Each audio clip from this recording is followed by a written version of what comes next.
역사상 초유의 사건이 벌어졌습니다. 지금 전 세계가 트럼프의 관세 폭탄 선언으로 공포에 휩싸여 있습니다. 결과는 충격적이었습니다. 바로 모든 동맹국을 내치겠다던 미국이 오직 대한민국 앞에서만은 고개를 숙이며 손을 잡자고 제안한 것입니다. 이 소식에 미국에 잘 보이려 천문학적인 로비 자금을 쏟아붓던 일본과 유럽은 큰 충격에 빠졌죠. 과연 이 숨막히는 여정 속엔 어떤 반전과 감동이 기다리고 있을까요? 여러분의 구독과 좋아요는 큰 힘이 됩니다. 우리 대한민국 국민 언제나 파이팅입니다. 그럼 지금부터 사연을 시작하겠습니다. 덜레스 공항에 내리자마자 저는 휴대폰을 켰습니다. 알림이 미친 듯이 쏟아졌죠. 트럼프, 모든 수입품에 20% 관세 예고. 동맹국도 예외 없다. 백악관 대변인 확인. 일본 대표단 긴급 소집. 유럽연합 비상회의. 공항 라운지 곳곳에서 각국 협상단들이 부산하게 움직이고 있었습니다. 일본 경제산업성 관계자로 보이는 중년 남성이 전화기에 대고 고함을 지르더군요. 독일 대표단은 아예 회의실을 급히 빌려 긴급 화상회의를 시작했습니다. 저는 그 혼란 속을 묵묵히 걸어 나왔습니다. 손에 든 서류 가방이 유난히 무겁게 느껴졌죠. 이 안에 든 것들이 앞으로 며칠간 제 무기가 될 겁니다. 반도체 공급망 데이터, 조선업 기술 이전 현황, 한미 방위산업 협력 보고서, 숫자와 그래프로 가득 찬 이 서류들이야말로 진짜 힘이었습니다. 택시를 타고 워싱턴 시내로 향하는 동안 라디오에서는 계속해서 관련 뉴스가 흘러나왔습니다. 트럼프 대통령 당선인은 취임 첫날부터 강력한 보호무역 정책을 펼칠 것으로 보입니다. 전문가들은 이번 조치가 글로벌 공급망에 심각한 타격을 줄 것이라고 경고하고 있습니다. 기사는 불안을 부채질했지만 저는 오히려 차분해졌습니다. 위기라고요? 아니, 이건 검증의 시간입니다. 누가 진짜 실력자인지, 누가 그저 운 좋게 올라탔던 무임승차자인지 밝혀지는 순간이죠. 저는 MIT에서 공학 박사 학위를 받고 실리콘밸리에서 5년을 보냈습니다. 그 후 삼성전자 전략기획팀에서 3년, 그리고 지금은 산업통상자원부 통상교섭본부의 수석 전략가입니다. 트럼프 일기 때도 저는 실무진으로 참여했었죠. 그때 저는 배웠습니다. 이 사람들은 감정에 호소하는 말에 움직이지 않는다는 것을요. 애국심, 역사적 우호관계, 그런 건 식후 디저트일 뿐입니다. 이들이 진짜 귀 기울이는 건 단 하나, 숫자였습니다. 이익과 손실, 투자 대비 수익률, 그리고 대체 불가능성. 호텔에 짐을 풀자마자 저는 노트북을 켰습니다. 내일 오전 9시, 미국 무역대표부와의 첫 실무 미팅이 잡혀 있었습니다. 메일함에는 각국 대표단의 움직임에 대한 정보가 실시간으로 들어오고 있었죠. 일본, 미국 국채 추가 매입 제한 검토 중, 유럽연합, 농산물 시장 개방 카드 준비, 중국, 강경 대응 불사 입장 표명. 모두 예상 가능한 수순이었습니다. 일본은 돈으로, 유럽은 양보로, 중국은 맞불로 대응하겠다는 거죠. 그런데 한국은요? 우리는 뭘 내놓을 건가요? 저는 서류를 다시 펼쳤습니다. 한국의 대미 무역 흑자 규모, 반도체 수출 비중, 방위산업 협력 현황. 겉으로 보면 우리도 약점투성이입니다. 무역 흑자가 크니 관세를 매기기 좋은 타깃이죠. 하지만 저는 다른 걸 보고 있었습니다. 미국이 지금 가장 절실하게 원하는 것, 그들이 반드시 이뤄내야 하는 목표. 트럼프의 공약을 다시 읽어봤습니다. 미국 제조업 부활, 해군 전력 강화로 중국 견제, 인공지능 패권 확보, 멋진 구호들이죠. 하지만 현실은 어떨까요? 미국의 조선소는 사실상 붕괴 상태입니다. 군함 한 척을 수리하는데 2년이 걸리는 나라가 해군 강화를 외치고 있죠. 반도체 분야는 더 심각합니다. 인공지능 칩을 만들 수는 있어도 그 칩을 제대로 작동시킬 고대역폭 메모리는 한국 없이는 불가능합니다. 저는 창밖을 바라봤습니다. 워싱턴의 야경이 화려하게 빛나고 있었죠. 세계 최강대국의 수도답습니다. 하지만 그 화려함 뒤에는 균열이 있습니다. 제조업 기반의 공동화, 기술 인력의 부족, 그리고 무엇보다 시간의 부족. 트럼프에게는 4년밖에 없습니다. 4년 안에 성과를 내야 하죠. 그렇다면 그들은 선택해야 합니다. 처음부터 모든 걸 다시 만들 것인가? 아니면 이미 완성된 파트너와 손잡을 것인가? 저는 노트북을 닫고 침대에 누웠습니다. 내일부터 진짜 싸움이 시작됩니다. 하지만 저는 두렵지 않았습니다. 아니, 솔직히 말하면 약간의 흥분마저 느꼈죠. 세상은 이것을 위기라고 부릅니다. 언론은 한국이 큰 타격을 입을 거라 예측하고 있습니다. 하지만 저는 압니다. 위기는 준비된 자에게 기회가 된다는 걸요. 그리고 저는 지난 2년간 이 순간을 준비해왔습니다. 트럼프가 재집권할 가능성을 염두에 두고 미국이 필요로 할 것들을 하나하나 정리해뒀죠. 이제 그 준비물들을 꺼낼 시간입니다. 내일 아침 저는 그들에게 보여줄 겁니다. 한국이 단순히 도움을 구걸하러 온 게 아니라는 걸요. 우리는 그들의 성공에 필수적인 파트너라는 걸 증명하러 왔습니다. 숫자로, 데이터로, 그리고 냉정한 현실로요. 휴대폰 알람을 오전 5시 30분에 맞춰놓고 저는 눈을 감았습니다. 폭풍이 몰아치기 직전에 고요함이 방 안을 가득 채우고 있었습니다. 아침 6시에 일어나 샤워를 하고 정장을 차려입었습니다. 거울 속 제 모습을 보며 넥타이를 매만졌죠. 네이비 정장에 은색 넥타이, 너무 공격적이지도 너무 유아적이지도 않은 조합입니다. 호텔 조식은 건너뛰었습니다. 긴장하면 소화가 안 되는 체질이거든요. 대신 커피 한 잔만 들이켰습니다. 택시를 타고 미국 무역대표부 건물로 향했습니다. 아침 출근 시간이라 도로가 막혔지만 오히려 좋았습니다. 머릿속으로 시뮬레이션을 한 번 더 돌릴 시간이 생겼으니까요. 그들이 먼저 무역 흑자 감축을 요구할 겁니다. 그 다음은 방위비 분담금 증액이겠죠. 그리고 마지막으로 전기차 보조금 폐지 카드를 꺼낼 겁니다. 예상 가능한 수순입니다. 저는 서류 가방을 다시 한번 확인했습니다. 모든 준비가 끝났습니다. 건물에 들어서자 경비 검색대를 통과했습니다. 복도를 걷는데 저 앞에서 일본 대표단이 회의실로 들어가는 게 보였습니다. 그들의 표정이 심상치 않더군요. 굳어 있었습니다. 엘리베이터에서 독일 통상 담당관과 마주쳤습니다. 그는 저를 보더니 씁쓸하게 웃었죠. 힘든 하루가 될 것 같습니다. 그가 영어로 말했습니다. 저는 짧게 고개를 끄덕였습니다. 우리 모두 그렇겠죠? 3층 회의실 앞에 도착했습니다. 문을 열고 들어가니 이미 미국 측 인사들이 자리를 잡고 앉아 있었습니다. 5명이었습니다. 무역대표부 수석협상가 제임스 톰슨, 재무부 차관보 사라 밀러, 그리고 백악관 경제보좌관실에서 나온 참모 2명, 마지막 1명은 국방부 조달청 관계자로 보였습니다. 제임스 톰슨이 저를 보더니 무표정하게 손을 내밀었습니다. 강 박사, 오랜만입니다. 그렇습니다. 톰슨 협상관님. 악수는 짧고 건조했습니다. 자리에 앉자 분위기가 확 가라앉았습니다. 회의실 안의 공기가 차갑더군요. 난방은 적당히 돌아가고 있었지만 사람들이 풍기는 기운 자체가 냉랭했습니다. 톰슨이 서류를 펼치며 입을 열었습니다. 시간이 없으니 본론부터 들어가겠습니다. 트럼프 행정부의 새로운 통상 정책은 명확합니다. 미국 우선주의, 그리고 공정한 무역 균형. 한국은 지난 5년간 대미 무역 흑자가 연평균 300억 달러를 넘었습니다. 이건 받아들일 수 없는 수준입니다. 예상했던 대로였습니다. 저는 침착하게 대응했습니다. 그 무역 흑자의 70%가 반도체와 자동차 부품입니다. 미국 기업들이 필요로 하는 품목이죠. 톰슨이 차갑게 웃었습니다. 필요하다고 해서 흑자를 용인할 수는 없습니다. 한국 정부는 구체적인 수입 확대 방안을 제시해야 합니다. 사라 밀러가 끼어들었습니다. 더 큰 문제가 있습니다. 한국의 전기차 보조금 정책은 사실상 미국 기업을 차별하고 있습니다. 이건 명백한 불공정 무역 행위입니다. 목소리가 날카로웠습니다. 저는 그녀를 똑바로 쳐다봤습니다. 미국의 인플레이션 감축법은 북미에서 조립된 전기차만 보조금을 주고 있습니다. 그것도 불공정 아닌가요? 그건 우리의 주권적 정책 결정입니다. 밀러가 딱 잘라 말했습니다. 한국도 마찬가지 아닙니까? 제가 반박하자 회의실이 잠시 정적에 휩싸였습니다. 톰슨이 서류를 탁 내려놓았습니다. 강 박사, 현실을 직시하십시오. 트럼프 대통령 당선인은 동맹국이라는 이유로 예외를 두지 않겠다고 명확히 했습니다. 일본도, 독일도, 한국도 마찬가지입니다. 관세는 모두에게 공평하게 적용될 겁니다. 그의 어조에서 협상의 여지는 느껴지지 않았습니다. 이건 협상이 아니라 통보에 가까웠죠. 저는 서류 가방에서 태블릿을 꺼냈습니다. 그리고 화면을 켜지 않은 채 테이블 위에 조용히 올려놓았습니다. 저도 현실을 직시하고 있습니다. 그래서 궁금한 게 있습니다. 무엇입니까? 미국의 해군 전력 강화 계획, 진행은 잘 되고 있습니까?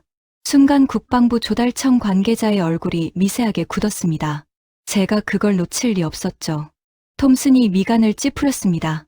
그게 지금 이 자리와 무슨 상관입니까? 상관이 있습니다. 트럼프 대통령 당선인은 해군 함정 355척 건조를 공약했습니다. 하지만 미국의 조선소는 현재 민간 선박 수주가 거의 제로에 가깝습니다. 군함 유지 보수도 2년 이상 지연되고 있고요. 회의실 공기가 더 차갑게 식었습니다. 국방부 관계자가 입을 열었습니다. 그건 우리의 내부 문제입니다. 맞습니다. 하지만 한국이 도울 수 있는 부분이기도 하죠. 저는 거기서 말을 멈췄습니다. 더 이상 카드를 보여줄 타이밍이 아니었으니까요. 밀러가 팔짱을 끼며 말했습니다. 강 박사는 지금 거래를 제한하는 겁니까? 관세 면제를 받는 대가로 조선업 협력을 하겠다. 거래라기보다는 윈윈입니다. 미국이 원하는 것과 한국이 제공할 수 있는 것이 일치한다는 얘기죠. 톰슨이 비웃듯이 말했습니다. 한국만 그런 걸 제공할 수 있는 건 아닙니다. 일본도 유럽도 얼마든지 가능합니다. 저는 태블릿을 켜지 않았습니다. 아직은 아니었습니다. 그렇다면 그분들과 협상하십시오. 저는 시간 낭비하고 싶지 않습니다. 제가 자리에서 일어서려 하자 톰슨이 손을 들어 제지했습니다. 앉으십시오. 아직 회의가 끝나지 않았습니다. 저는 천천히 다시 앉았습니다. 그의 눈빛이 변했더군요. 처음에 오만함은 사라지고 조금 더 신중한 표정이었습니다. 계속하십시오. 한국이 제공할 수 있는 게 뭡니까? 드디어 귀를 열기 시작했습니다.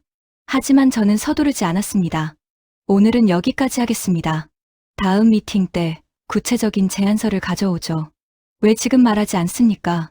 준비가 더 필요합니다. 그리고 톰슨 협상관님도 아시지 않습니까? 좋은 제안은 제대로 된 자리에서 해야 한다는 것을요. 톰슨이 잠시 저를 바라보다가 고개를 끄덕였습니다. 좋습니다. 3일 후 다시 만나죠? 회의가 끝나고 밖으로 나왔습니다. 복도에서 일본 대표단과 다시 마주쳤습니다. 그들의 얼굴은 더욱 굳어 있었습니다. 회의가 좋지 않았나 봅니다. 저는 건물을 나와 차가운 바람을 맞았습니다. 11월의 워싱턴은 쌀쌀했습니다. 하지만 제 머릿속은 뜨겁게 돌아가고 있었죠. 첫 번째 단추를 끼웠습니다. 그들이 한국을 무시할 수 없다는 걸 조금씩 느끼게 만들었습니다. 이제 진짜 카드를 꺼낼 차례입니다. 호텔로 돌아오자마자 저는 노트북을 켰습니다. 서울 본부와 화상회의를 해야 했거든요. 시차 때문에 서울은 밤 11시였지만 통상본부장님은 이미 대기하고 계셨습니다. 강 박사, 상황이 어떻습니까? 본부장님의 목소리에 긴장감이 묻어났습니다. 예상대로입니다. 강경합니다. 하지만 틈은 보입니다. 틈이라니요? 그들은 자신들의 약점을 모르고 있습니다. 아니, 알고는 있지만 얼마나 치명적인지 모르는 것 같습니다. 화면 너머로 본부장님이 고개를 끄덕였습니다. 3일 후 2차 협상 때 본격적으로 들어가십시오. 산업부와 방사청에서 추가 자료를 보낼 겁니다. 감사합니다. 그런데 본부장님. 네. 혹시 조선업 빅3 회장단과 컨택 가능합니까? 제가 직접 통화하고 싶습니다. 본부장님이 잠시 말없이 저를 바라봤습니다. 무슨 생각이십니까? 미국에게 단순히 기술 이전을 제안하는 게 아니라 구체적인 로드맵을 보여주고 싶습니다. 그러려면 업계의 협조가 필요합니다. 알겠습니다. 내일 오전까지 주선하겠습니다. 회의를 마치고 저는 침대에 앉았습니다. 머리가 복잡했습니다. 미국이 원하는 것, 한국이 줄 수 있는 것, 그리고 그 교환의 가치. 이 세 가지를 정확히 맞춰야 합니다. 하나라도 어긋나면 협상은 결렬되죠. 저는 트럼프 캠프의 핵심 공약 리스트를 다시 펼쳤습니다.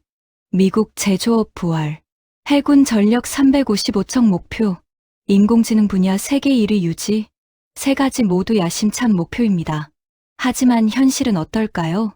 저는 미국 조선업 현황 보고서를 열었습니다. 숫자가 참담했습니다. 미국 내 대형 조선소는 단 7곳, 그나마 제대로 가동되는 곳은 4곳뿐입니다. 민간 선박 발주는 지난 10년간 거의 제로에 가깝죠. 군함 건조와 수리만으로 연명하고 있는 상황입니다. 문제는 그 군함 수리조차 제대로 안 된다는 겁니다.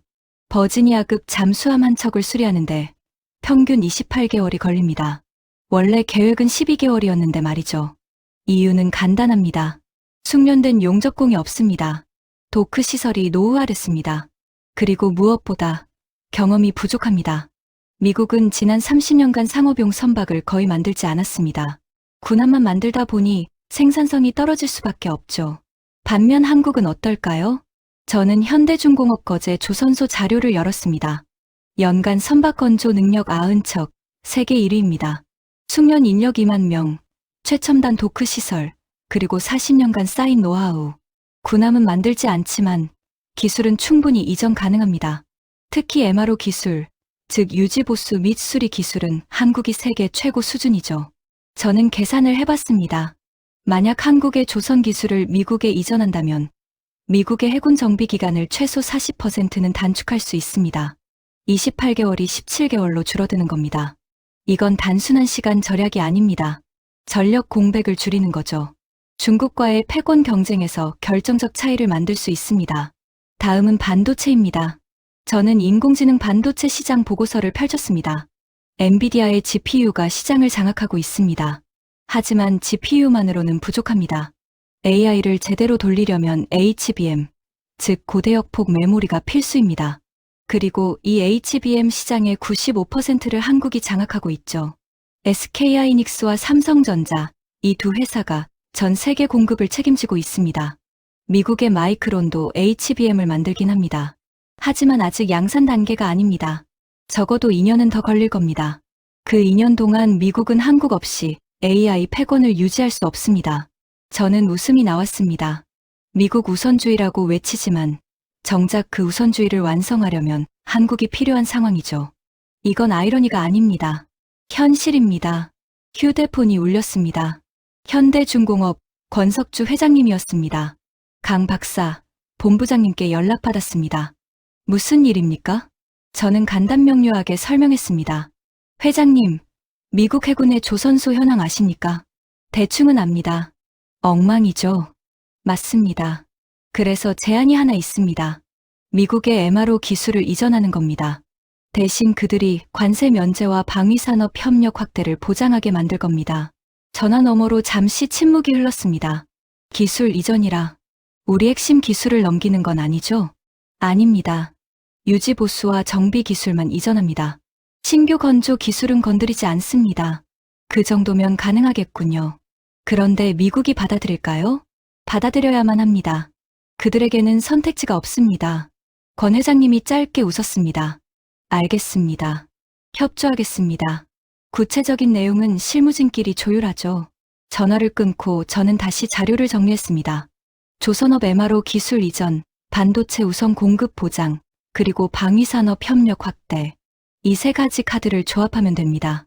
미국이 원하는 것을 주되 우리가 손해보지 않는 방식으로요. 아니, 오히려 이득을 보는 방식으로 말이죠. 밤이 깊어갔습니다. 워싱턴의 거리는 여전히 불이 환하게 켜져 있었습니다. 저는 창밖을 바라보며 생각했습니다. 세상 사람들은 미국을 두려워합니다. 그들의 힘 앞에 무릎 꿇죠. 하지만 저는 압니다. 힘이란 건 절대적이지 않다는 것을요. 상대적입니다. 미국이 아무리 강해도 그들이 필요로 하는 걸 우리가 갖고 있다면 우리도 힘이 있는 겁니다.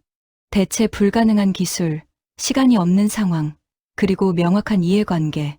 이 세 가지가 맞아떨어지면 약자도 강자와 대등하게 협상할 수 있습니다. 저는 노트북을 닫았습니다. 3일 후 저는 그들에게 보여줄 겁니다. 한국이 단순히 미국의 시혜를 구걸하러 온 게 아니라는 걸요. 우리는 그들의 야망을 실현시킬 수 있는 유일한 파트너라는 걸 증명하러 왔습니다. 숫자로, 데이터로, 그리고 냉정한 현실로요. 침대에 누워 눈을 감았습니다. 머릿속에서는 이미 3일 후의 회의 장면이 그려지고 있었습니다. 그들의 표정이 변하는 순간, 그 순간을 저는 기다리고 있었습니다. 미국 우선주의요? 좋습니다. 하지만 그 우선주의를 완성하려면 한국 없이는 불가능하다는 걸 보여주겠습니다. 이번 협상은 구걸이 아닙니다. 거래입니다. 그것도 대등한 거래죠. 3일이 지났습니다. 그 사이 저는 서울 본부와 수십 통의 전화를 했고 조선업계와 반도체 업계 실무진들과 구체적인 수치를 조율했습니다. 이제 준비는 끝났습니다. 오늘 오전 9시 2차 협상이 시작됩니다. 같은 회의실, 같은 사람들이었습니다. 하지만 분위기는 조금 달랐습니다. 지난번보다 미국 측 인원이 2명 더 늘었거든요. 백악관 국가안보의 참모와 국방부 차관보였습니다. 제임스 톰슨이 먼저 입을 열었습니다. 강 박사, 지난번에 한국이 제공할 수 있는 게 있다고 했습니다. 구체적으로 들어보죠. 목소리는 여전히 차갑지만 귀는 열려 있었습니다. 저는 태블릿을 켜고 화면을 회의실 모니터에 연결했습니다. 첫 번째 슬라이드가 떴습니다. 미국 해군 조선소 위치와 가동률을 표시한 지도였죠. 현재 미국의 대형 조선소는 7곳입니다. 이 중 제대로 가동되는 곳은 4곳뿐이고요. 국방부 차관보가 미간을 찌푸렸습니다. 그건 우리도 알고 있습니다. 물론입니다. 하지만 이건 아실까요? 저는 다음 슬라이드로 넘어갔습니다. 버지니아급 잠수함 정비 지연 현황 그래프였습니다. 빨간색 막대가 계획 기간, 파란색 막대가 실제 소요 기간이었죠. 파란색이 빨간색의 2배 이상이었습니다. 평균 정비 기간이 28개월입니다. 계획은 12개월이었는데 말이죠. 이유가 뭘까요? 제가 물었지만 아무도 대답하지 않았습니다. 숙련 인력 부족, 도크 시설 노후화, 그리고 경험 부족입니다. 미국은 지난 30년간 상업용 선박을 거의 만들지 않았습니다. 군함만 만들다 보니 생산성이 크게 떨어졌죠. 사라 밀러가 팔짱을 꼈습니다. 그래서 한국이 뭘 할 수 있다는 겁니까? 저는 다음 슬라이드를 띄웠습니다. 현대중공업 거제 조선소의 전경 사진이었습니다. 거대한 도크와 크레인들이 압도적이었죠. 한국의 조선소는 연간 선박 건조 능력이 세계 1위입니다. 숙련 인력 2만 명, 최첨단 설비, 그리고 40년간 축적된 MRO 기술을 보유하고 있습니다. MRO? 국방부 조달청 관계자가 물었습니다. 유지보수, 수리, 운영 기술입니다. 한국 조선소는 매년 수백 척의 선박을 정비합니다. 군함은 아니지만 기술적으로는 충분히 응용 가능합니다. 저는 잠시 말을 멈추고 그들의 반응을 살폈습니다. 국방부 차관보의 눈빛이 달라졌습니다. 관심이 생긴 거죠. 계속하십시오. 톰슨이 말했습니다. 한국은 미국의 조선업 MRO 기술을 이전할 준비가 되어 있습니다. 구체적으로는 용접 기술, 도크 운영 노하우, 그리고 정비 프로세스 최적화 방법론입니다. 대가는 무엇입니까? 밀러가 날카롭게 물었습니다. 관세 면제는 당연하고 방위산업 협력 확대입니다. 한국 조선소가 미국 해군 함정의 정비를 일부 수주할 수 있게 해주십시오. 국방부 차관보가 고개를 저었습니다. 그건 안보 문제입니다. 군함을 외국에 맡길 수는 없습니다. 맡기라는 게 아닙니다. 함께 하자는 겁니다. 한국 기술진이 미국 조선소에 파견돼서 현장에서 직접 기술을 전수하고 초기 몇 년간은 공동으로 작업하는 겁니다. 제가 설명하자 회의실이 잠시 조용해졌습니다. 그들이 계산하고 있었습니다. 저는 다음 슬라이드로 넘어갔습니다. 이번엔 반도체 시장 자료였습니다. 다음은 인공지능입니다. 트럼프 대통령 당선인은 AI 패권 유지를 공약했습니다. 맞습니다. 백악관 경제보좌관실 참모가 끄덕였습니다. 그런데 문제가 있습니다. AI 칩을 아무리 많이 만들어도 HBM 없이는 제대로 작동하지 않습니다. 저는 화면에 엔비디아 H100 칩의 구조도를 띄웠습니다. 이 칩 하나에 들어가는 HBM은 80GB입니다. 그리고 이 HBM 시장의 95%를 한국이 장악하고 있습니다. 화면에 SK하이닉스와 삼성전자의 로고가 나타났습니다. 미국의 마이크론도 개발 중입니다만 양산까지는 최소 2년이 걸립니다. 그 2년 동안 미국의 AI 기업들은 한국산 HBM 없이는 성장할 수 없습니다. 밀러가 날카롭게 반박했습니다. 그럼 중국에 파는 걸 막으면 되지 않습니까? 이미 미국은 중국향 고성능 칩 수출을 막고 있습니다. 물론입니다. 한국도 협조하고 있죠. 하지만 그것만으로는 부족합니다. 저는 다음 슬라이드를 띄웠습니다. 텍사스 테일러 공장 건설 현장 사진이었습니다. 삼성전자가 텍사스에 짓고 있는 반도체 공장입니다. 투자 금액 170억 달러, 현재 공정률 65%입니다. 그래서요? 톰슨이 물었습니다. 이 공장이 완공되면 미국은 첨단 반도체를 자국에서 생산할 수 있습니다. AI 칩도, 자동차 반도체도요. 하지만 만약 관세가 부과된다면 저는 잠시 말을 멈췄습니다. 이 공장은 한국 본사와 긴밀하게 연결돼 있습니다. 핵심 부품과 소재는 한국에서 공급받죠. 관세가 부과되면 원가가 올라갑니다. 그럼 이 공장의 경쟁력이 떨어지고 결국 가동률이 낮아질 겁니다. 백악관 참모가 몸을 앞으로 기울였습니다. 지금 협박하는 겁니까? 저는 고개를 저었습니다. 아닙니다. 현실을 말씀드리는 겁니다. 한국은 미국의 AI 패권의 필수적인 파트너입니다. 우리를 적으로 돌리는 건 미국에게도 손해입니다. 톰슨이 태블릿을 내려다보며 뭔가를 적었습니다. 그의 표정이 처음과는 확연히 달랐습니다. 오만함은 사라지고 신중함이 자리 잡았죠. 강 박사, 솔직하게 물어보겠습니다. 한국은 정확히 뭘 원합니까? 드디어 본질적인 질문이 나왔습니다. 저는 천천히 대답했습니다. 관세 면제, 방위산업 협력 확대, 그리고 반도체 보조금 정책에서 한국 기업 차별 철폐. 이 세 가지입니다. 그 대가로 한국이 주는 건 뭡니까? 조선업 MRO 기술 이전, HBM 우선 공급 보장, 그리고 텍사스 공장 추가 투자 확대. 미국이 원하는 제조업 부활과 AI 패권, 두 마리 토끼를 잡을 수 있게 해드리겠습니다. 회의실이 다시 조용해졌습니다. 국방부 차관보가 조달청 관계자와 작게 속삭였습니다. 백악관 참모는 노트북을 두드리며 뭔가를 계산하고 있었죠. 톰슨이 입을 열었습니다. 이 내용을 상부에 보고하겠습니다. 답변은 일주일 안에 드리겠습니다. 좋습니다.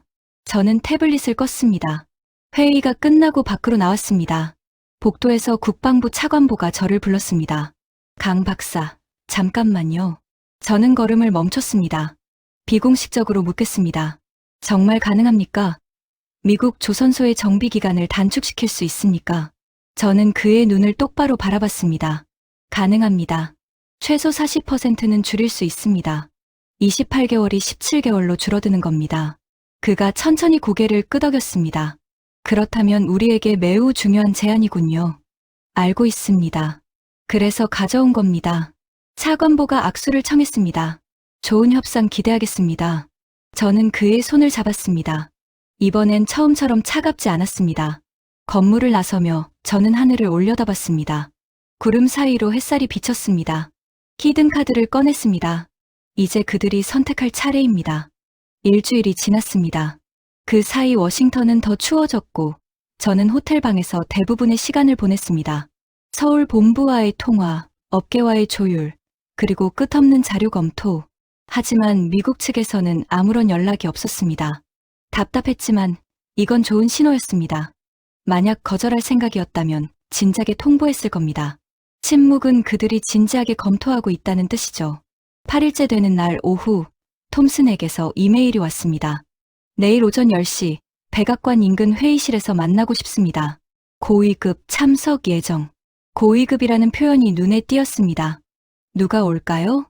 저는 정장을 다시 한번 점검하고 서류를 재정리했습니다.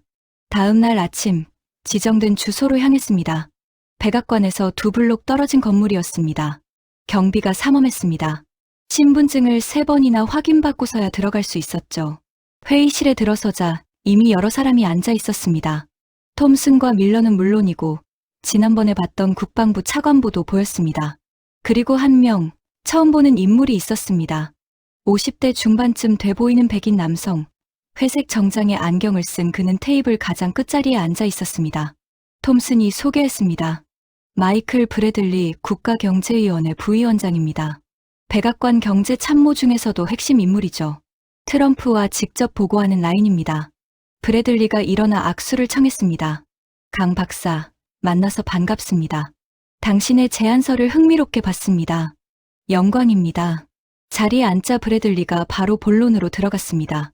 시간이 없으니 직설적으로 말하겠습니다. 우리는 당신의 제안을 검토했습니다. 조선업 기술 이전, 반도체 우선 공급, 텍사스 공장 투자 확대. 모두 매력적인 내용입니다. 그가 잠시 말을 멈추고 태블릿을 확인했습니다. 하지만 우리에게는 질문이 있습니다. 첫째, 기술 이전의 구체적인 범위.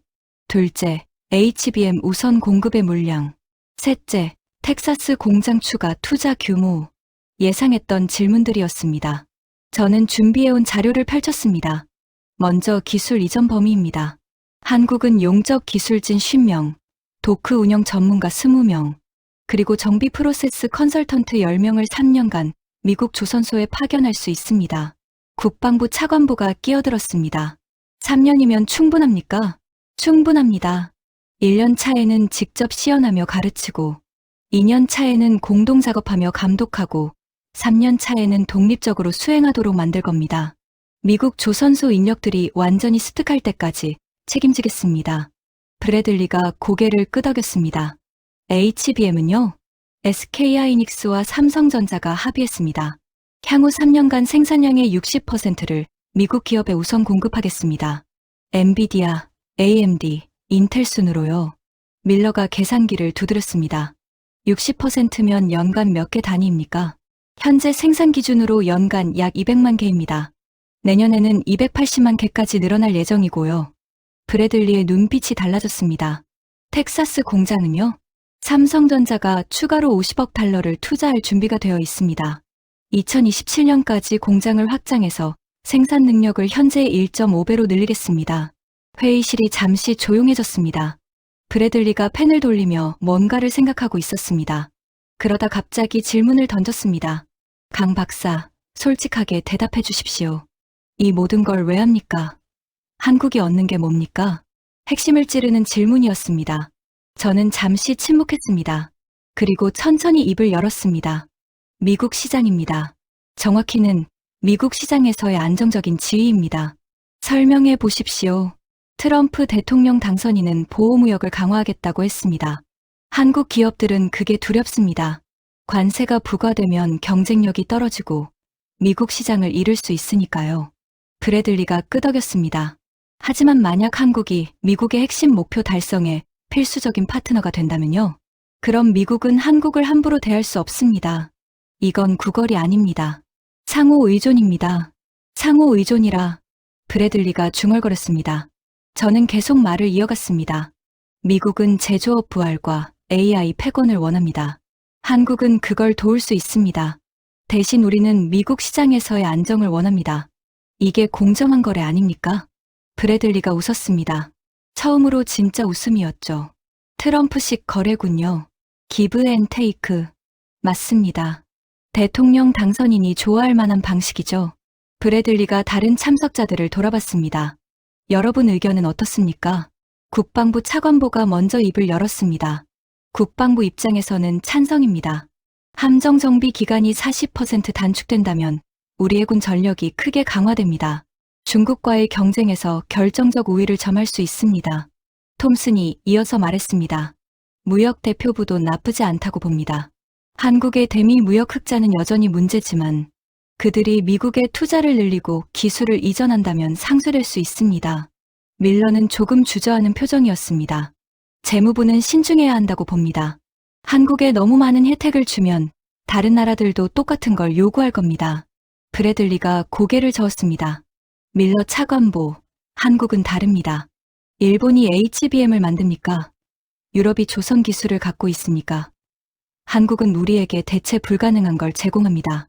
그게 차이점입니다. 밀러가 입을 다물었습니다. 브래들리가 저를 바라봤습니다. 강 박사, 한 가지만 더 물어보겠습니다. 이 제안은 언제까지 유효합니까? 트럼프 대통령 취임 전까지입니다. 1월 20일이 데드라인이죠.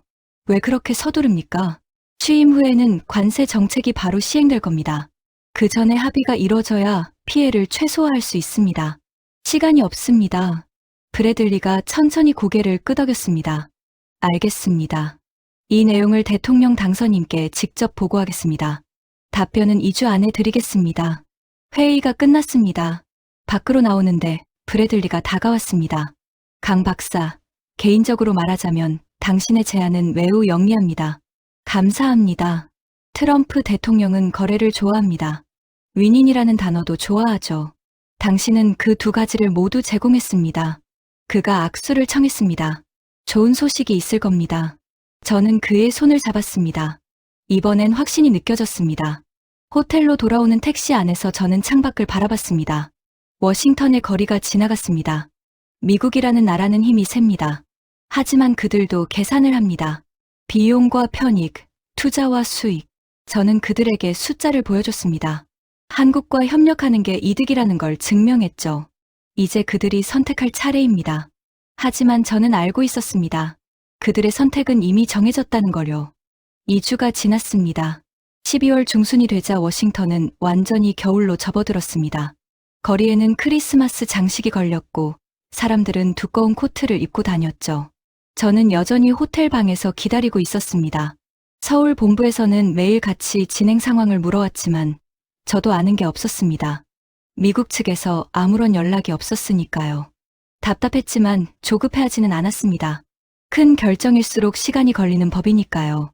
12월 18일 오후 5시 휴대폰이 울렸습니다. 브래들리였습니다. 강 박사, 오늘 저녁 시간 있습니까? 있습니다. 7시에 조지타운의 한 레스토랑에서 만나고 싶습니다. 주소를 보내드리겠습니다. 공식 회의입니까? 아닙니다. 비공식 만찬입니다. 전화를 끊고 저는 잠시 생각했습니다. 비공식 만찬이라는 건 좋은 신호입니다. 나쁜 소식을 전할 때는 공식 회의를 하니까요. 7시에 지정된 레스토랑에 도착했습니다. 조지타운의 고급 스테이크 하우스였습니다. 입구에 들어서자 웨이터가 저를 안쪽 개인실로 안내했습니다. 방문을 열자 브래들리가 이미 앉아 있었습니다. 그리고 그 옆에는 톰슨도 보였습니다. 어서 오십시오, 강 박사. 브래들리가 일어나 악수를 청했습니다. 저는 그의 손을 잡으며 표정을 살폈습니다. 긴장한 기색은 없었습니다. 오히려 편안해 보였죠. 자리에 앉자 웨이터가 와인을 권했습니다. 캘리포니아산 까베르네 소비뇽입니다. 브래들리가 말했습니다. 저는 고개를 끄덕이고 잔을 받았습니다. 음식을 주문하고 웨이터가 나가자 브래들리가 입을 열었습니다. 강 박사, 우선 건배를 하죠. 무엇을 위해서입니까? 새로운 파트너십을 위해서요. 그 말에 저는 미소를 지었습니다. 잔을 부딪히는 소리가 조용한 방 안에 울렸습니다. 와인을 한 모금 마시고 브래들리가 말을 이었습니다. 대통령 당선인께 보고했습니다. 반응이 좋았습니다. 다행입니다. 좋았다는 정도가 아닙니다. 매우 만족하셨습니다. 톰슨이 끼어들었습니다. 트럼프 대통령 당선인은 거래를 중시하는 분입니다. 당신의 제안은 명확한 기브 앤 테이크였습니다. 미국이 얻는 것과 한국이 얻는 것이 분명했죠. 브래들리가 서류 봉투를 꺼냈습니다. 이건 비공식 합의문 초안입니다. 공식 발표는 취임 직후에 할 예정이지만 큰 틀은 정해졌습니다. 저는 봉투를 받아 내용을 훑어봤습니다. 한국에 대한 관세 면제, 조건부이긴 하지만 명시되어 있었습니다. 반도체 보조금 정책에서 한국 기업 차별 철폐, 이것도 포함됐습니다. 그리고 조선업 기술 협력과 방위산업 협력 확대 방안까지 제가 제안했던 내용들이 거의 그대로 담겨 있었습니다. 만족스럽습니까? 브래들리가 물었습니다. 예, 매우요. 좋습니다. 그럼 이제 솔직하게 얘기해 봅시다. 브래들리가 몸을 앞으로 기울였습니다. 지난 2주간 우리는 다른 나라들과도 협상했습니다. 일본, 독일, 프랑스 모두 만났죠? 어땠습니까? 일본은 미국 국채를 더 사겠다고 했습니다. 독일은 자동차 시장을 개방하겠다고 했고요. 프랑스는 방위비 분담을 늘리겠다고 했습니다. 톰슨이 와인을 한 모금 마시며 말했습니다. 모두 돈이나 양보를 제시했습니다. 하지만 한국은 달랐습니다. 뭐가 달랐습니까? 제가 물었습니다. 브래들리가 천천히 대답했습니다. 당신은 미국의 약점을 메워주겠다고 했습니다. 우리가 가장 필요로 하는 것, 돈으로 살 수 없는 것을 제공하겠다고 했죠. 조선 기술과 반도체요. 맞습니다. 그리고 그게 결정적 차이였습니다. 브래들리가 잔을 내려놓았습니다. 강 박사, 솔직히 말하겠습니다. 미국은 동맹국들을 보호 대상으로 봤습니다. 우리가 지켜줘야 할 약한 나라들이라고 생각했죠. 그가 잠시 말을 멈췄습니다. 하지만 당신과의 협상을 통해 깨달았습니다. 한국은 더 이상 보호 대상이 아니라는 걸요. 당신들은 우리와 대등한 위치의 비즈니스 파트너입니다. 그 말이 제 가슴에 와닿았습니다. 제가 원했던 건 바로 이거였습니다. 동정이나 시혜가 아니라 실력으로 인정받는 것. 톰슨이 말했습니다. 처음 당신을 봤을 때는 솔직히 건방지다고 생각했습니다. 한국 따위가 미국에 뭘 제안한다고? 그가 쓴웃음을 지었습니다. 하지만 당신의 데이터를 보고 생각이 바뀌었습니다. 한국은 우리가 무시할 수 없는 기술력을 갖고 있더군요. 브래들리가 끼어들었습니다. 21세기의 동맹은 20세기와 달라야 합니다. 일방적인 보호 관계가 아니라 상호 이익을 추구하는 파트너십이어야 하죠. 동의합니다. 제가 말했습니다. 한국은 더 이상 도움을 받기만 하는 나라가 아닙니다. 우리도 줄 수 있는 게 있고 그걸 바탕으로 대등하게 협상할 수 있습니다. 브래들리가 고개를 끄덕였습니다. 바로 그겁니다. 그리고 트럼프 대통령도 그걸 이해하셨습니다. 음식이 나왔습니다. 스테이크와 구운 야채, 그리고 으깬 감자. 우리는 잠시 식사에 집중했습니다. 식사를 하는 동안 분위기는 한결 부드러워졌습니다. 처음 만났을 때의 냉랭함은 완전히 사라졌죠. 디저트가 나올 무렵 브래들리가 다시 입을 열었습니다. 강 박사, 개인적으로 궁금한 게 있습니다. 말씀하십시오. 당신은 어떻게 이렇게 정확하게 미국의 약점을 파악했습니까? 조선소 문제도, HBM 의존도도 우리 내부에서도 제대로 인식하지 못하던 건데요. 저는 잠시 생각했습니다. 저는 MIT에서 공부했고 실리콘밸리에서 일했습니다. 미국을 잘 압니다. 그리고 한국에서도 오래 일했죠. 양쪽을 다 아니까 보이는 겁니다. 양쪽을 다 안다는 게 큰 무기군요. 그렇습니다. 그리고 하나 더 있습니다. 뭡니까? 저는 감정이 아니라 데이터를 믿습니다. 숫자는 거짓말을 하지 않습니다. 브래들리가 웃었습니다. 트럼프 대통령과 비슷하군요. 그분도 숫자를 중시하는 분입니다. 그래서 통했나 봅니다. 커피가 나오고 우리는 마지막 대화를 나눴습니다. 톰슨이 물었습니다. 강 박사, 한국으로 돌아가면 뭐라고 보고하실 겁니까? 한국이 실력으로 인정받았다고 하겠습니다. 구걸이 아니라 거래로 원하는 걸 얻었다고요. 브래들리가 잔을 들었습니다. 다시 한번 건배합시다. 새로운 시대의 동맹을 위해서요. 우리는 다시 잔을 부딪혔습니다. 레스토랑을 나서며 브래들리가 제 어깨를 두드렸습니다. 강 박사, 당신은 역사를 바꿨습니다. 한미 관계의 새로운 장을 열었어요. 과찬이십니다. 아닙니다. 사실입니다. 택시를 타고 호텔로 돌아오는 길, 저는 창밖을 바라봤습니다. 워싱턴의 밤거리가 화려하게 빛나고 있었습니다. 굴종적인 동맹이 아니라 실력으로 증명한 동맹. 그 공기가 바뀌는 순간이었습니다. 1월 20일이 다가왔습니다. 트럼프 대통령의 취임식 날이죠. 저는 워싱턴에 그대로 남아 있었습니다. 서울 본부의 지시였습니다. 취임 직후 발표가 있을 겁니다. 현장에서 지켜보십시오. 취임식 당일, 워싱턴은 그야말로 인산인해였습니다. 전 세계에서 몰려온 기자들과 각국 대표단들로 거리가 가득했죠. 저는 호텔방에서 텔레비전을 켰습니다. 취임식 생중계가 시작됐습니다. 트럼프가 연단에 올라 선서를 했습니다. 나는 미합 중국 대통령직을 충실히 수행할 것을 엄숙히 맹세합니다. 박수가 터져 나왔습니다. 그리고 취임 연설이 시작됐죠. 미국 국민 여러분, 오늘부터 미국은 다시 위대해질 것입니다. 트럼프 특유의 힘찬 어조였습니다. 우리는 미국의 일자리를 되찾을 것입니다. 미국의 제조업을 부활시킬 것입니다. 그리고 불공정한 무역 관행을 바로잡을 것입니다. 화면 속 청중들이 환호했습니다. 오늘부터 모든 무역 파트너 국가들은 공정한 규칙을 따라야 합니다. 미국을 이용하려는 시대는 끝났습니다. 제 심장이 빨리 뛰기 시작했습니다. 곧 발표가 나올 것 같았습니다. 취임식이 끝나고 오후 2시 백악관 브리핑룸에서 긴급 기자회견이 열렸습니다. 톰슨이 연단에 섰습니다. 여러분, 트럼프 행정부의 새로운 통상 정책을 발표하겠습니다. 전 세계 기자들이 일제히 카메라를 들이댔습니다.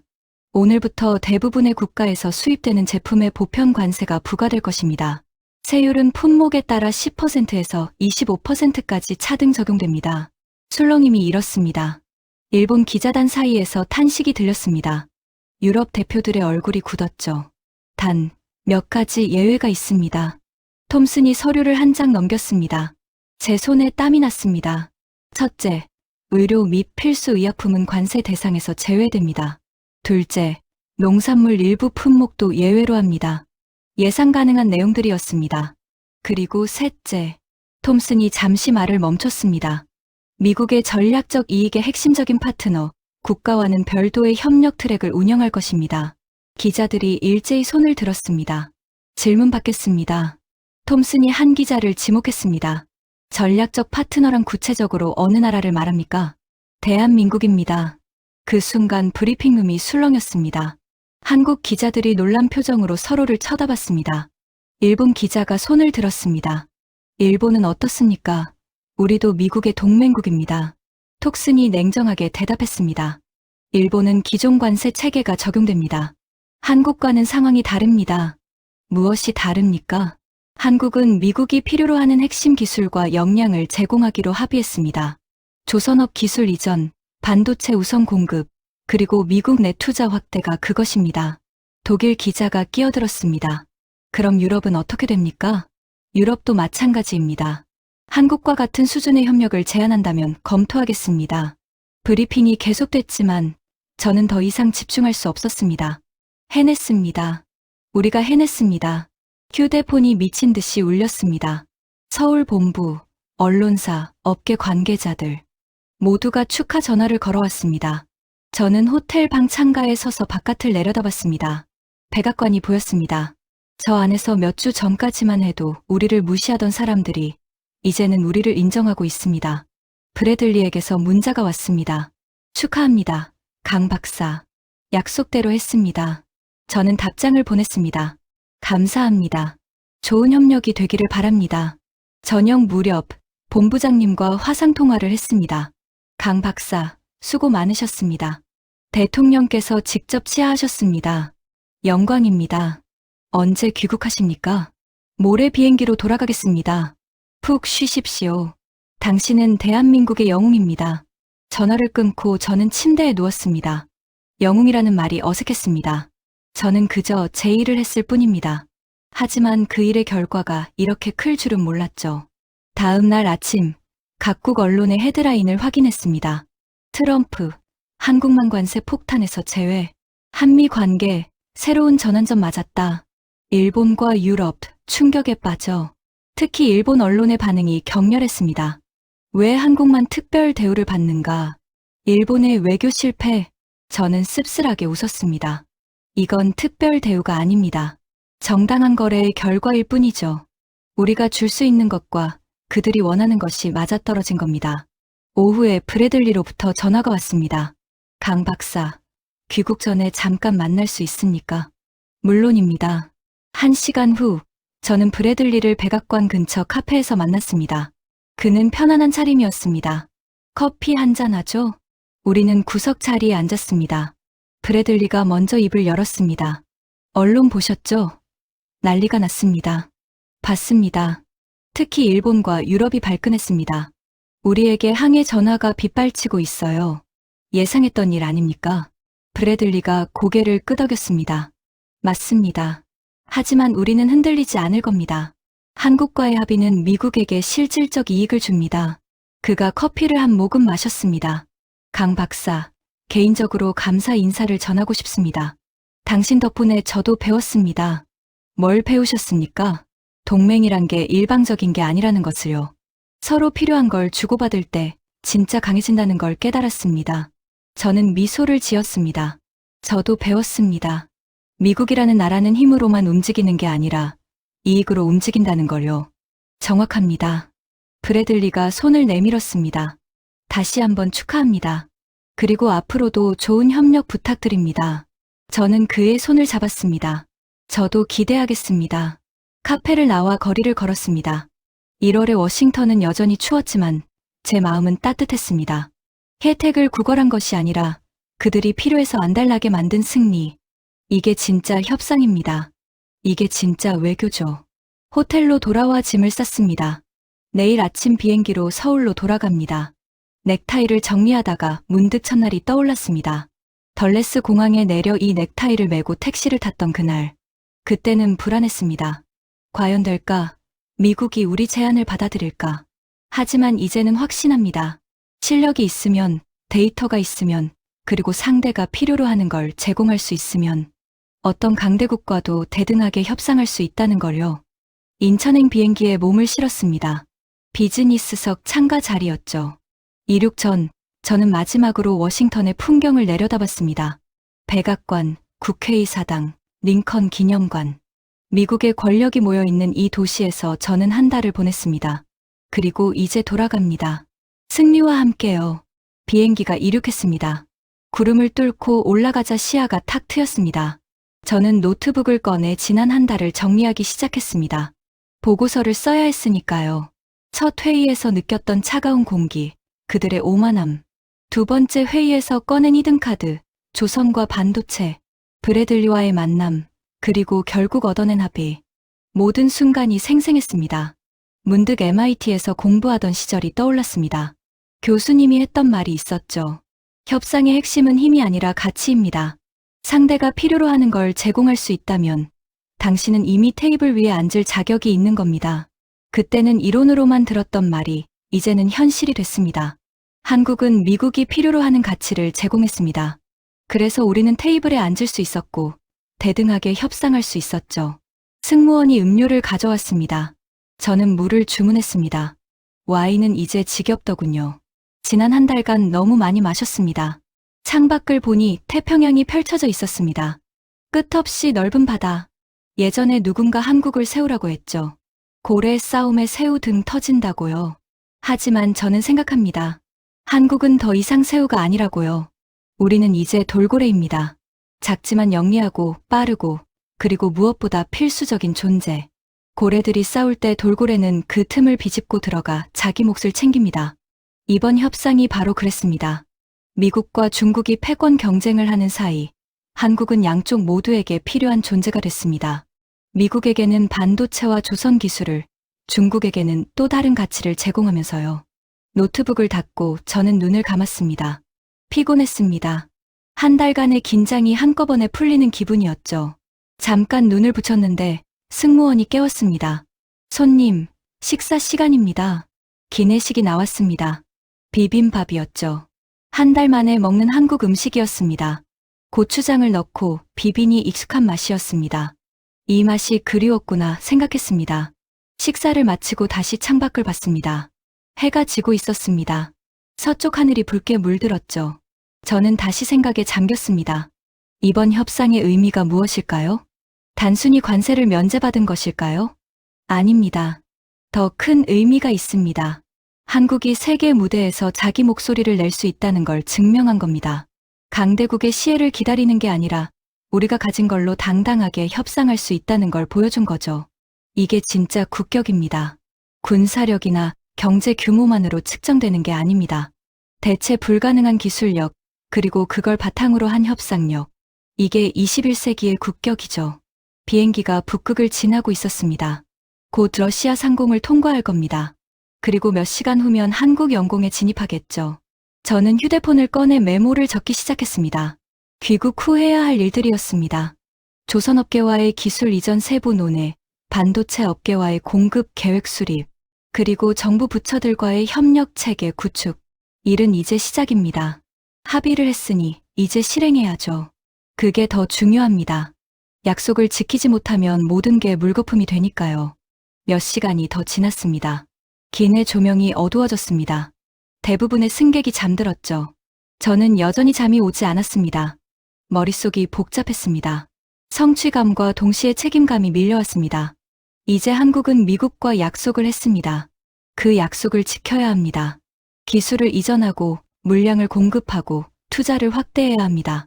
하나라도 어긋나면 신뢰가 무너집니다. 그럼 다시는 이런 기회가 오지 않을 겁니다. 압박감이 느껴졌지만 두렵지는 않았습니다. 우리는 할 수 있습니다. 한국은 약속을 지키는 나라니까요. 새벽녘, 기내 방송이 나왔습니다. 승객 여러분, 곧 인천국제공항에 착륙하겠습니다. 저는 창문 덮개를 올렸습니다. 어둠 속에서 희미하게 불빛들이 보이기 시작했습니다. 서울의 야경이었습니다. 한강을 따라 늘어선 빌딩들, 도로를 메운 차량들의 불빛, 제가 떠나온 곳, 그리고 이제 돌아갈 곳.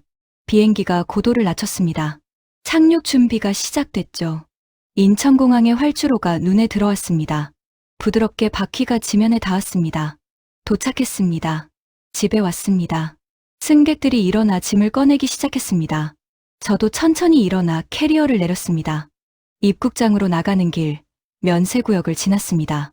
한국 브랜드 제품들이 즐비하게 진열돼 있었습니다. 삼성전자 제품, LG 화장품, 현대차 광고판. 예전에는 그저 스쳐 지나갔던 것들이 이제는 다르게 보였습니다. 이 브랜드들이 세계와 경쟁하고 있구나. 그리고 제가 한 일이 이 브랜드들을 조금이나마 도왔구나. 입국장을 나서니 새벽 공기가 차가웠습니다. 1월 말에 한국은 추웠습니다. 하지만 익숙한 추위였죠. 택시를 잡아타고 집으로 향했습니다. 기사님이 라디오를 틀었습니다. 뉴스가 나오고 있었습니다. 어제 발표된 한미 통상 합의로 한국은 트럼프 행정부의 관세 폭탄에서 벗어나게 됐습니다. 전문가들은 이를 한국 외교의 큰 승리라고 평가하고 있습니다. 기사님이 말했습니다. 요즘 나라가 잘 나가네요. 저는 미소를 지었습니다. 그러게요. 예전 같았으면 미국 눈치만 봤을 텐데 이제는 당당하게 협상하더라고요. 맞습니다. 시대가 변했죠? 기사님이 고개를 끄덕였습니다. 차창 밖으로 서울의 아침이 밝아오고 있었습니다. 빌딩들 사이로 해가 떠올랐습니다.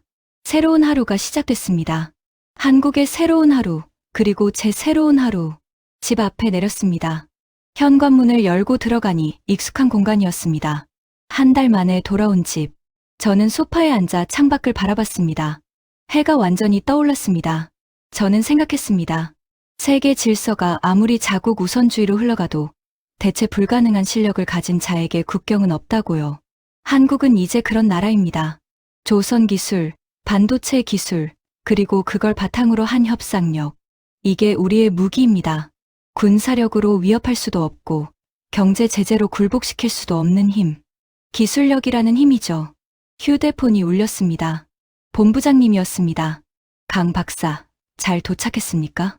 예, 방금 집에 들어왔습니다. 푹 쉬십시오. 다음 주에 청와대 보고가 있을 겁니다. 알겠습니다. 전화를 끊고 저는 다시 창밖을 봤습니다. 서울의 아침은 분주했습니다.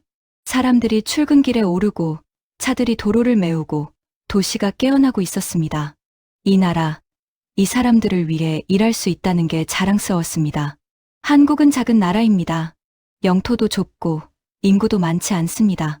하지만 우리에게는 기술이 있습니다. 그리고 그 기술을 바탕으로 세계와 당당히 협상할 수 있는 용기가 있습니다. 이게 한국입니다.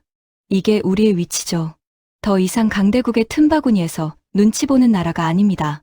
우리는 이제 판도를 바꾸는 나라입니다. 급이 다른 나라.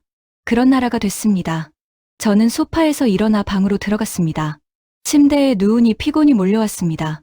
한 달간의 긴장이 풀리며 눈이 감겼습니다. 잠들기 직전 마지막으로 생각했습니다. 우리는 해냈다고. 그리고 앞으로도 계속 해낼 거라고. 한국은 이제 그런 나라니까요.